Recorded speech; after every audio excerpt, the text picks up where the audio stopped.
நீங்கள் சிங்கப்பூர்லேயே மலேசியாலேயே நீங்கள் 10,000 பேரை கூட்டிட்டிங்கன்னா பெரிய விஷயம், பெரிய தலைவன். அதான் அஜித் சொல்கிறாப்புல, 140 கோடி பேர் இருக்கக்கூடிய ஒரு நாட்டில் கூட்டத்தை கூட்டுறது தான் அறிவுன்னு நினச்சா உனையோட முட்டாள் யாரும் இல்லைன்றது தான் சொல்கிறாரு. அதை யார் சொல்கிறாருன்னு நீங்கள் விஜய் நினைப்பீங்க, நான் கவுண்டர் பண்ணியே சொல்கிறேன். அதுதான் அப்படிதான்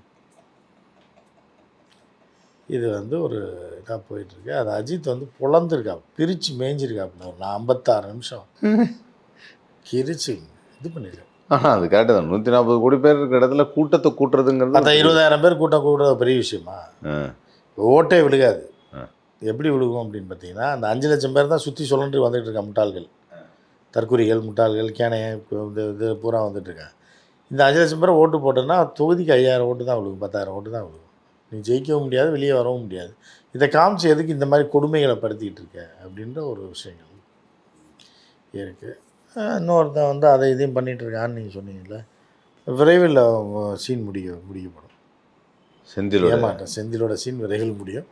அதனால் இப்போதைக்கு வேண்டான்னு பார்த்துட்ருக்கோம். வரட்டும், அதுக்கு ஒரு காலம் வரும்.